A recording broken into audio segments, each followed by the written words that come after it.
Welcome to the Doom Room, a podcast about Doom Patrol, previously on DC Universe, now on HBO Max. I'm Doomed. I'm Alex. I'm also doomed. I'm Justin. Hey, I'm Pete. And we are going to be talking about the first episode of Season 1 of Doom Patrol, titled Pilot. Finally, we're coming to this late. For those of you who don't know us, we do a regular weekly podcast called Comic Book Club every Tuesday night at 7 p.m. online. People have been asking us to do a Doom Patrol podcast. Certainly, we've talked about the show a lot, but we haven't done a formal one. So we decided to go all the way back, jump into it with the first episode. Now, to set some... Makes sense. Now, you did say it's a formal podcast, so we are, of course, in full tuxedos, and we'll be speaking speaking very formally about this. Only iambic pentameter is what I'm going to aim for. Prithee, Justin. Oh, boy. Hold thy trousers for thine moment. Oh, boy.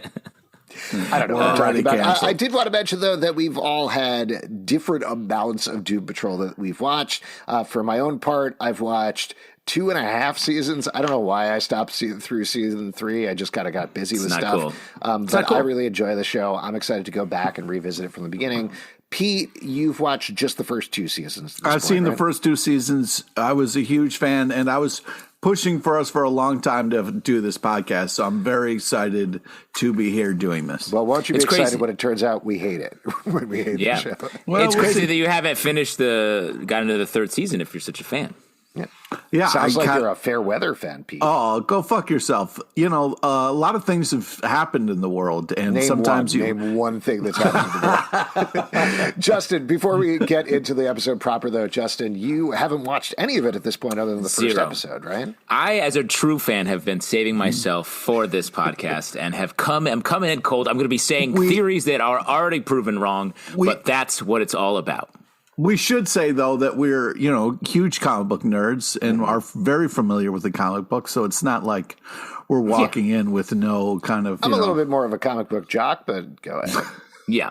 And I'm a fan of Doom, the video game. So is this, when do we get into this sort of dungeon exploring? I'm a big fan of Doom, the movie. So I'm wondering when Dwayne "The Rock" Johnson will show up. Good. I come at this for a Paw Patrol. I'm just into patrols. Wow. You're into patrols? I'm into all patrols. Highway Patrol, Paw Patrol. So I want to get to you first, Justin, about this because you are coming into this fresh. As we mentioned, I've really enjoyed the show. Pete's really enjoyed the show. But despite reading the comic books, really liking several runs of the comic books, this is your first experience with the show. And I'm guessing you didn't watch the Titans episode where some of these characters first showed up either, right? I did not. That is as a true fan, that's also something I'm saving. It's okay. You can skip it. It's fine. They're entirely, for anybody who is wondering or happens to be coming into Doom Patrol totally clean, there was an episode of Titans where I believe it was Brendan Fraser and Matt Boehmer's voice, and April Bowlby played Elastigirl, but otherwise everybody was different. Like, it was a totally different thing. It's completely unconnected. It's a different continuity they've set up.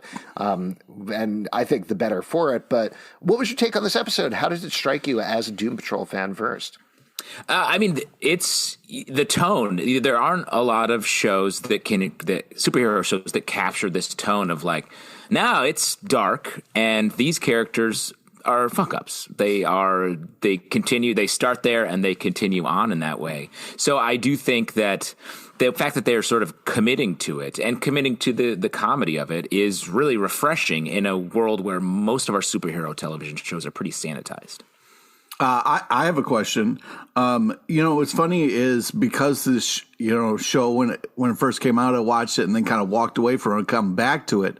The intro and kind of what Justin is saying reminds me a little bit of American Gods, where it kind of starts off with this kind of eerie, creepy, and then You're talking about the actual opening title sequence now, right? Exactly, yes. Yeah. But also to kind of feel the show, because we also did American Gods podcast. It kind of reminds me a little bit of that, which 2 very creative shows, very impressive, completely different, but it kind of rewatching it now, it kind of gave me that feel a little bit. And it sort of strikes me, just another observation, like it is more, it's like a rated R superhero show. So it's very much in the Deadpool vein. And watching this, I was struck by, I'm so surprised, given how big Deadpool is, why there aren't more superhero TV shows that are sort of trying to ride that lightning into TV. Yeah, I think it's because it's a difficult tone to hit, right? Like, to get, like you're saying, that comedy and drama in equal measures isn't easy. I'm blanking on the name. I'll look it up in a second. But the guy who show runs it is from Supernatural, which is a show that often hits that tone correctly. So I think that's probably why they recruited for him for this in the first place, though this is definitely a big step up there. And I do think, I will mention, as much as I really enjoy this pilot, this is a very pilot-y pilot. Like, I like all the individual... How dare you. I'm sorry for calling the pilot of the show a very pilot-y pilot. It features a pilot, which is also crazy. Oh, my God. So I think that maybe that's why the name makes a lot of sense. What this does really well is it sets up all the individual characters here. Not all of the characters we're going to meet on the show, mind you, but all of the individual characters through the lens of Cliff Steele, who is the new person embracing this world. He's also the most down-to-earth, despite just being a brain in a robot body. So it creates a really nice in there, I think, into what's happening. But like Alan Tudyk's character, Mr. Nobody, says at the end of the episode, he was like, yeah, you're getting this pretty typical superhero origin story they're setting up. That's not what we're going to do here. This is going to be a different show. So to me, and I remember struck by this in the first episode where I felt like, wow, this is relatively, for Doom Patrol, pretty straightforward in terms of what it's doing, but those swerves are coming, and that's the promise of the first episode. Yeah, I also think that it's hard for you to say, like, this is a pilot-y pilot because they have, like, a big chunk of time allotted to a farting donkey. So it's hard to be like, yeah, this is a pilot-y pilot. I think that... Now, go ahead. I was when you get on an airplane and you see a pilot that's got like a classic-looking guy, strong jaw, just like, hey, a little bit of gray. Are you like, oof, pilot-y pilot? No, I wouldn't say that. Real quick, not to take a step back, I just wanted to research this to make sure my facts are correct. Probably part of the reason, Pete, that this reminded you of the opening title sequence of American Gods is it's the same company that made it. It's a company called Elastic, and they've done the opening titles for a lot of different shows, including they did Hunters, they did Ratched, they did Watchmen, they did Game of Thrones, Captain Marvel title only. They did Westworld as well, so lots and lots of stuff there. Wow. Let me just say real quick on that. I think I'm ready as a viewer to move past close-ups on objects featured in the television show I'm about to watch as the title sequence. Shouts to Elastic for establishing a style. Yes, shots fired. This is from 3 years ago at this point. Yeah, man, come on. It was all the rage. It was very new then. Yeah. Great. I look forward to some overhead drone shots at some point then, hopefully, as well. Well, let's talk about the DC flip, you know what I mean? Because we talk a lot about the Marvel flip, but it's important, I'm glad that we get this DC flip in the beginning. It was unexpected. It a DC flip. What are you talking about? It was very exciting. I thought it was cool. For those listening, what Pete's nonsensically ranting about is at the beginning of Marvel movies, there used to be sort of TV shows. A comic book flipping motion that sort of introduced was the Marvel logo. They sensibly changed it to movie characters, which is incensed Pete. Yep. And that's what he's saying is the DC flip. I do think the DC character opening, when they cut to the wide and it's like 500 superheroes, I'm like, what are you going to get to all those? Someday, hopefully. You're focusing a lot on Jokers right now, DC montage. So let's get into some of these other characters, all right? Without spending too much time on the opening credits, I did want to jump in and talk about the episode. I still got 20 more minutes to go on this. I got notes for days. Yeah. A loose 20 is what you're going to do on this. Yeah. Let's talk about each of the individual characters. And I guess, though he's not necessarily the main character of this episode, he is the narrator, and he is the place that we start off. Hilarious narrator. Really walking that tone of sarcastic, but giving us information. I'm really impressed by this. It's And this is, again, remembering back to my impressions from a couple of years ago when I first saw this, but I was struck by this again. It's really Alan Tudyk as Mr. Nobody that makes the episode for me, because his setup at the beginning, going and visiting, his little lines about, I went to visit a Nazi, sorry, cobbler, very funny. And then all the little notes he makes throughout, like, they're very blunt in terms of the comedy, but I remember getting screeners of this that I was going to review and getting to the line where it was, critics, what do they know? They're going to hate this show. Yeah. And I was like, yeah, he's probably right on a broad spectrum. I mean, he starts off with a great, more superheroes, just what the world needs. Like, just awesome, right? Like, making fun of itself, making fun of the genre. I think this is a big swing and an impressive start to a show. But I think the rest of the episode, and again, I'll get back to the point of, I think this is leading up to that, but the rest of the episode doesn't quite match up to that narration yet. It's sort of, his character is a couple of steps ahead of everybody else in terms of the tone. And that's coming into this cold. Like, I don't mind that. I actually like you're saying it really sets the tone. And the tone being like completely unsentimental. Like, this isn't any time. There's so many characters in different eras. I feel like so many other superhero shows or any kind of prestige show would romance all of these different eras, or the way these characters are coming into the present day and the sadness of that. Instead, it's just unabashedly being like, look at all these bad things happening to these people. That's why they're where they are. Yeah. Let's move on then and talk about Brendan Fraser as Cliff Steele, because he is very much the heart of the episode. Again, Justin, I'll go to you first. What was your take on him? I know you're a big fan of Motorhead. George of the Jungle. George of the Jungle. Yep, I think that's where we were all going. Bedazzled. Well, I've always liked Brendan Fraser just because I think he's a good performer. And I went to a small liberal arts college in upstate New York. Nope, Hamilton College. I'm from Syracuse. I was a theater major, and my theater professor, there were two there at the school, was Brendan Fraser? No, what? Nope. Oh, okay. He was wild. Brendan. He was Brendan Fraser's acting teacher, and so I was always like, Brendan Fraser, got it. Sort of continue acting as hard as Brendan Fraser does, and so I've always liked him or just followed him, and he's great here.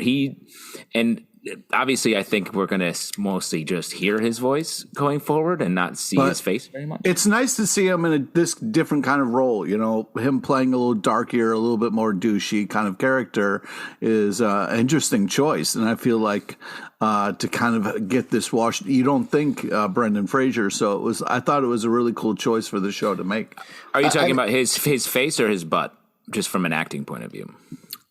His body of work. I was talking about his body of work. Oh, yeah, his butt body. Justin, when you were doing your acting classes, was that something that came through from the teacher? Yeah, it was mostly butt work. I'm only an ass actor. That makes sense. That's right. Yeah, I mean, obviously. But you can see my work in a lot of ass roles, the asses, butts. I think this isn't a spoiler, so I'll mention it just because you touched on it just before, Justin. But again, my impression when I had first watched this was, particularly with Matt Boehmer and Brendan Fraser, two very busy, very in-demand actors. They're doing this stuff so you can get a buddy double. They can come in, do their voice work a couple of days, and that's it. But actually, no. I've been very surprised to find that over the course of several seasons, they keep coming back over and over again, and they're very involved in the show. And it isn't just their voices, but you actually get to see them in different ways several times. So that's awesome. Which I think is great. Like, it shows their devotion to the material in a very clear way. And like you said, Brendan Fraser, he's definitely getting a renaissance now where people are like, no, we love him. What are you talking about? Yeah. He's great. And I think Doom Patrol is a really big part of that, honestly. And from the character of Cliff Steele, does feel like it's super sad seeing him like sort of overcome the robot body and then be instantly faced with the fact that his daughter died, the thing that was helping him go forward. And then later the revelation that she didn't was quite a ride for just one of our main characters. Also, like the whole setup of like he died in this car racing crash, you know what I mean? But then it's revealed, no, he, decapitated his wife in a horrible car crash later on. It just makes it so much worse. I mean, they really do, completely different car crash. Yeah, they really do like play with your emotions in this episode in a lot of different ways. And, it's just, I would think maybe frustrating, but because of how well done it is, the reveals, the twists and turns, it's also setting up something that, don't trust the narrator, don't trust who you're getting the information from. Like, we're going to kind of find things out through trial and error, which is a very interesting thing to kind of set for a pilot. Now, Pete, you're the resident motorhead, axle grinder, sort of a manic mechanic on the podcast. How'd you feel about all these cars? Yeah, and the robot body is sort of a car in a way. Yeah, I mean, you gotta admit his outfit is pretty badass. I mean, the leather jacket with the Motorhead T-shirt, and then also when they go out and he does the Hello World sweatshirt. Great. I mean, fun stuff. The old cars that they used to race in. It was great to kind of see that. It was. I don't know a lot about under the hood, but I do love cars and especially older ones. So yeah, this is a kind of a fun throwback for sure. Get under the hood. Would you drive a car that was dressed like Cliff Steele, Pete? Or hang out with one, I guess? Yeah, no question. It's funny. I'm trying to get under the hood, but it's not as easy as you think. You just open it. You're talking about there's usually a little lever. No, there's a garage down my street, and it says "Help Wanted." And I walked in, and I was like, "Listen, I don't know anything about cars, but I would love to learn." And they were like, "Get out of here!" And I was like, it was worth a try." Did you take off your motorcycle helmet, shake down your hair, and you turned out to be a beautiful lady? And they were like, "Whoa, this beautiful lady knows about cars." Yeah, you need to pull a full Billy Joel Uptown Girl situation if you want to work at a garage. Okay, all right, good to know. So Brendan Fraser as Cliff Steele, great. Since we mentioned them already, why don't we jump over to Matt Boehmer as Larry Traynor, a.k.a. Negative Man. This is another... pilot. The pilot, yes. This is another great, very heartfelt storyline with a lot of really good twists here. Because similar, like you're talking about, Pete, setting up as an unreliable narrator, we find out about Larry's story. We find out that he's this all-American pilot, but ultimately there's a lot more going on there, specifically the fact that he is forced to be secretly gay because of the time period, is in love with his, I don't know if it's assistant or partner or whatever. Engineer, sure, or something like that. And that all gets wrecked by the fact that he gets invaded by this negative spirit and then horribly burned. It's a tough start, too, because you find out, like, here's two pieces of shit dudes who are like having a family and then immediately cheating on their family with somebody else, That was your impression? Well, I mean, quite a takeaway. The pilot, he's for the time period has to hide who he is, and there's a whole thing, but it's not still engineers. It's still pretty rough on his family, though. Yeah, during the time period, it was okay for engineers to be gay, but not pilots. Yeah, it's right. True. It's a funny little thing that they had back then. Yeah, I mean, I don't have that specific issue with what's happening, but I do think to start with these main characters so far and have it be tragedy visited upon tragedy. Like, you get the bad thing that happens to them and then an emotional tragedy on top of it, I think is... Not a lot of shows do that. It was really exciting and refreshing to be like, oh, God, it's so much worse. And then after that, they try to use their powers and are also bad at it. Yeah, really bad, yeah.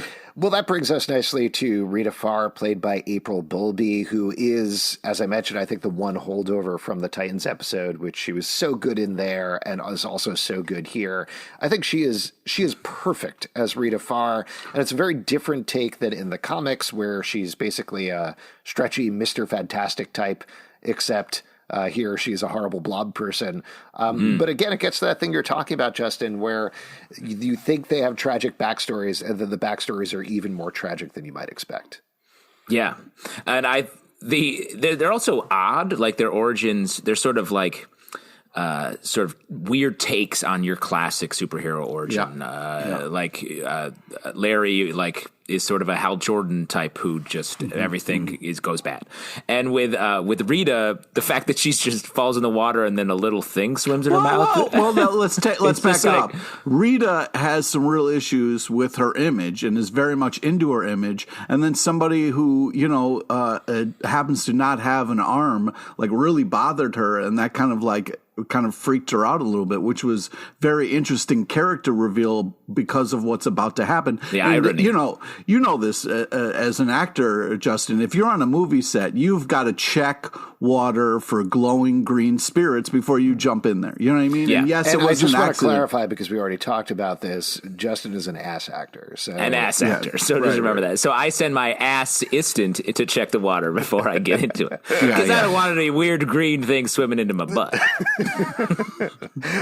It's my instrument. It's my instrument, after all. Yeah. It plays beautifully. Like Yo-Yo Ma's cello. Oh my God. Ass. Wow. Must be finely tuned. Oh my God. You are right, though, Pete. There is a lot more going on there with Rita. I do feel like we get a little less on her, and she is played more broadly for comedy. Particularly, the scene is great, but her talking to that waitress later on in the diner, and there's some line there where she says, tell me more, and she says, oh, about my father, and she says, no. I want to hear about me. It was just such a fun actor kind of thing. And yeah, I mean, it's one of those things where there's all these little really powerful small moments. And even like after she kind of like is rolling down the street as this blob, and her face is just kind of like hanging over the side, and she's like, I want to go home. Like, just such a amazing little moment. The show also, is very shout creative. out on that moment, and also not to get back to the opening credits, I forget who does the music for the show. I'll try to look it up in a second, but just really good, very poignant music as well. Like, there's some really good, beautiful musical stings throughout that. I agree. I will say it struck me as, and this may be just time, like much like the opening credits, the time this first came out, but very Stranger Things music influence to me, especially in the back half of the episode when they are in the town having their sort of battle, I guess, their escape after everything falls apart. Felt very much that way. It looks like it's Clint Mansell and Kevin Kiner, and I'm forgetting what he's done initially, but Clint Mansell has definitely done a lot of stuff with, like, I think Darren Aronofsky and other people like that, so it certainly makes sense. What's interesting is we're getting, we spend a lot of time on these three main characters, but there's also like all these other characters that we kind of get as well. It's interesting that you have like a James Bond actor caliber, like this dude has been in a ton of stuff. He's barely he's touched upon a little bit. We know they call him the Chief. He's kind of got like a Magneto and a wheelchair thing going on. And Professor X, Professor X in a wheelchair, but go ahead. Yeah, sorry, I slipped there. Yeah. Now, they are Magneto with his legs broken type vibe. Oh boy. Well, it's interesting that you mentioned that, and just getting back to the discussion we were having earlier about how they get their powers, because a lot of people compare this, and I think rightly so, to an early X-Men. It's arguable whether Doom Patrol actually influenced and caused the creation of the X-Men or not, because a lot of that stuff was happening simultaneously. Same thing with like Challengers of the Unknown. Did they cause the Fantastic Four for Marvel? Maybe, maybe not. But they're certainly very similar. But I do think here there's a real push to not just make it an X-Men clone, but make it something else. And like you're saying, riffing on other heroes, other weird origins, other things like that. You mentioned Fantastic Four, and this sort of has sort of the perverted version of their origins here a bit, real perverted. really perverted. Real messed up. No, just sexy, but messed up. What? Yes, that's what I'm talking There about. wasn't any pervy. I don't mean perverted in that way. I mean just like it's the original sort of like Fantastic Four origin, but changed, made a little twisted, you could say. Okay, thank you. Like in a sexual way. Oh, yeah, that's what I mean. When I say twist, I mean sex. Oh, come on, man. Let's twist again? Are you crazy? Oh, my Let's God. sex again. Stop. Crazy Jane, we should talk about because she is the other part of the foursome. How dare you, Jane? Please, Jane. Come on. Sure, they call her Crazy Jane. Now, there's two little weird things for me in the episode, and one of them is how Crazy Jane shows up. And mind you, this is a minor. Never mention Quibbles, Pete. Stop. Don't call her Crazy Jane. All right, she has a disorder where she has multiple people living inside of her. I'll call her regular human Jane. Thank you on the podcast. Regular human Jane shows up, and Cliff, who has been there for decades at this point, doesn't know her. Even though they establish in the opening scene, she comes in and out all the time. She comes and goes as she pleases. So she was gone for a decade. What's the big deal? How old are these people? That is a question mark because they're old. Yeah. It seems they're now in present day and they've been around since the 40s, 60s, 80s. They're the best. They're the greatest hits of the 40s, 60s, 80s, and today is what I would say. That's another major influence on this show is all oldies stations. Yes. All the soft rock and not to quibble stations. about this or stay on this too much, but I understand the idea of, Cliff Steele, he's in a robot body, so that's fine. I understand how he could live for pretty much forever. When we're talking about Rita Farr, she has this blob body, so she could be 90 years old and live for a long time. Larry Traynor, clearly maintained by the negative spirit. I don't know what's going on with Niles Calder necessarily. Lots of stuff potentially, I guess you could get into there with crazy science or whatever. But for regular human Jane, it's not abundantly clear how she's been around for decades, but also how Cliff has avoided seeing her at any point. The fact that maybe one of the personalities is the aging one, you know what I mean? Like only one of them ages, so when she transfers, you don't know. But I think that as far as Cliff, like, they kept turning him on and off. So like maybe he was off in the basement and she came to visit. It was just upstairs. It's a weird line of dialogue is all that they could have gotten really around with, like, you. He never left his room for decades. So this is the first time he's finding out about it. But instead, it's clear that they're hanging out with him. They're like, you've been out. You've been out every time she's popped up, so don't worry about it. So it's strange, but it's not a big deal. That said, what did you think about Diane Guerrero as regular human Jane? Pete, you seem to be a big fan since you're going to bat for her already. Yeah, I think first off, as an actor, I'm not saying me as an actor, but you as an actor. No, I'm just saying. What body part do you act with, Pete? I've been always been wondering. Your hand? Someone who has to play different You're an versions. eyebrow actor, right? Yeah, I'm all my eyebrows. The Eugene Levy School of Acting is what I came from. No, you but actually do. You actually are a big eyebrow guy. Oh yeah, it's definitely a huge part of my lifestyle. Anyways, I think that it's one of those things where it's a real challenge to have to play somebody like that who has and really change your voice all the time. So I was really impressed with this, and also like. It made some interesting choices where it's like, if somebody changes who they are all the time, the fact that like she was just kind of like, nope, it's so and so, and like I thought it was a cool way to kind of let us know without it seems like a problem that would come up for this character. So I felt like they handled it really well. Now, not to harp on this too much, but what is it like for people like you in the lifestyle, as you call it? The eyebrow lifestyle. The eyebrow lifestyle. Are you always surprised? Well, it's hard, because a lot of people. Are you feeling a little furrowed today? The thick mustachioed eyebrow wasn't always in, you know what I mean? So, it was some tough times, but I will say, just to get back to it, it took me a little while to come around to Jane as a character of all of them.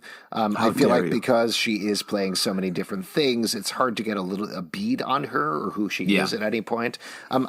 I think she's good, and I do eventually like every member of the cast. But she's one that I didn't hook into immediately in the first episode. How'd you feel about it, Justin? I think she's just based on viewing this. I think she's meant to be a little mysterious because Cliff has an interest in her right away, so there's a little bit of that. And so I just feel like as a viewer, the show wants us to get to know her as Cliff does. And so that's where we are. And she seems like she's got some Legion-esque powers here. So we'll see how that unfolds. Also, this kind of dynamic of like Cliff wanting, a daughter relationship, and then having this person show up and kind of like need some guidance and help, and like maybe he could help her, I think was a very cool, interesting in that they kind of put out there. I think, Justin, you're reminding me of what took me a while to hook into her as well, is it came right on the heels of Legion, and there was one other character, at least, that I'm forgetting, on a show who had multiple personalities, where it felt like it was this weird mini trend. But yeah, ultimately, not to spoil it, but I really do feel like Diane Guro makes the character her own and really gets into it over time. And it's really, ultimately, yes, very impressive and important to the show. Now, is it a recurring thing that, so we talked briefly about Calder, Timothy Dalton, that he gets so pissed that he sees a donkey? Every episode. Like, is that how it works? That's his power? The donkey's real, bro. Like this, he's not, nobody's just seeing that. Yeah, the donkey's real.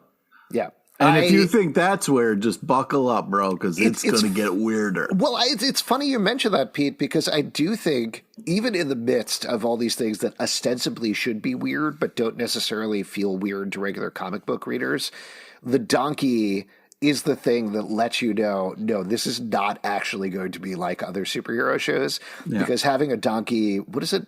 It farts the thing that he says the mind is no limit. Is that the phrase? Yeah.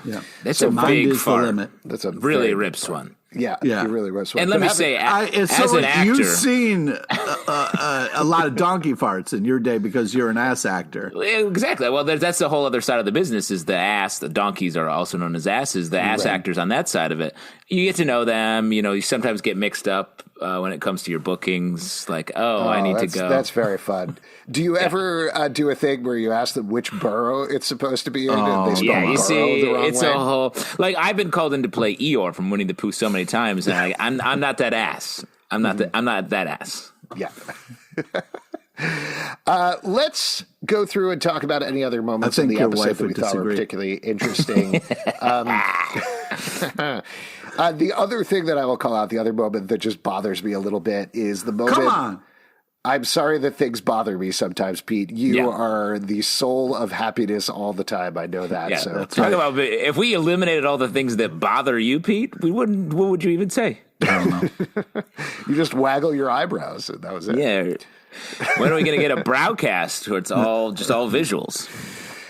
The thing where they all get on the bus and they're like, you know what, we should leave town forever. And then one scene later, like, you know what, we should go help Cliff, is very weird. And it feels like something was cut out time-wise, or they felt like they needed some sort of scene to pluck in there. Again, it's fine, but we're not quite there yet. You've never started driving on something and then like just get down the road and realize, man, I've made the wrong choice. Like turn out of the driveway and they're like, whoops. Yeah.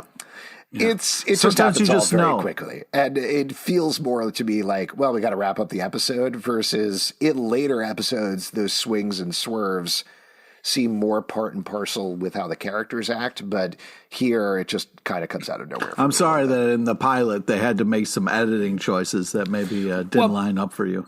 But I would argue, like, I think them leaving makes sense for the characters here. It's them just coming back together. And later on, as they are friends and get closer, I'm assuming it makes sense they would step up for each other.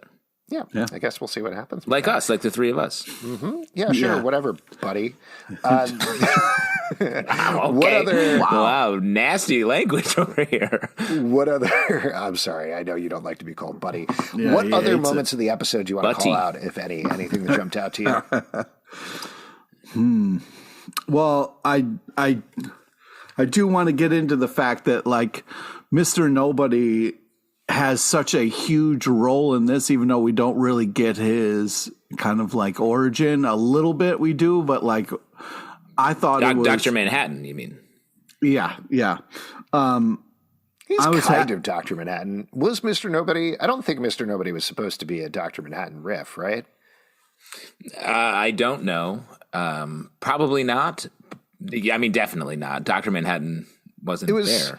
I don't know if he started there, but he was definitely pretty big in Grant Morrison's run, which is what a lot of the show pulls on. And I think he was usually just playing with ideas of like Dadaism and absurdism and things like that. So I think that's That's more what I think is in line with than Dr. Manhattan, but I understand what you're saying. Like a fun Dr. Manhattan, like a doctor, like a Dr. Brooklyn, like a Dr. Brooklyn. Oh, a different borough? Yeah, exactly. Yeah. I just thought that like the use of him was such a kind of like well thought out thing for this first episode because like moving forward, he is the big kind of bad. And so I really liked how we even got a little bit of his story in there. And I thought just like the use of him was just really spot on. Like there were so many great voiceover moments. I was impressed with the humor overall, especially even, Fraser got a bunch of, Mr. Steele there got a good, like when he's sitting there and he kind of makes fun of Traynor, he's like, what was it like being buried with your cat in the pyramid? I mean, that's a fun bit. That's some great stuff. A couple of shots that I wanted to mention that I liked. The shot towards the beginning when Cliff Steele is being built by Niles Calder, and they just have that almost viewfinder thing going on. It's very cool. It's a great visual way of doing it. And then another one when Hangman's daughter is painting in the rain, and they cut to the painting just sort of dripping down there in the rain. I thought that was a beautiful image as well. Yeah, it was. Yeah, it's cool. She was Justin, like, my painting's ruined, and I was like, actually, it's kind of cool like that. And you're an art critic, right, Pete? That's right. 100%. Yeah. Aren't we all? Aren't we all? Before we wrap up here, why don't we kick off with who we think was most doomed this episode? Yes. Which character was most doomed in this episode, Pete? I'm going to go with Rita. I feel like Rita is just, can't really go 5 feet outside of the mansion without falling apart. So it was kind of sad. I mean, she seemed like she was doing great inside, but, as soon as she gets outside, it was kind of, even when they were kind of walking down the street together, like even her leg was coming undone there. So, I'm a little worried about how doomed she is. Justin, what about you? Got to go with Cliff Steele. I mean, we spend the most time with him from on his story from a sort of character perspective, and he took me on the ride. There's just a general melancholy with the character, and then all of the ups and downs he went through in the episode, I thought truly doomed him. Just to pick somebody else, I'll throw out regular human Jane, just because we don't know a lot about her actually at this point. And as Cliff points out in their conversation on the park bench, it seems like there's a lot more going on with her under the surface than she's letting on. She seems to be the cool dude who has it all together at this point, but just based on her powers, she definitely doesn't. So it'll be interesting. She didn't play cool around the cops, that's for sure. She sure did not. And folks, that is it for the first episode of The Doom Room. The Doom Room. If you are listening to this, we will have the feeds and everything up shortly. Yes, first of all, thank you. If you would like to chat about Doom Patrol, as mentioned, we do the live show every Tuesday night at 7 p.m. Crowdcast and YouTube on the Comic Book Club channel.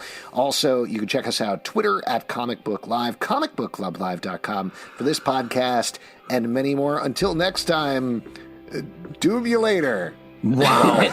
Boom, boom. See you next time in the Doom Room. Stay away from donkeys that are slowly walking towards you.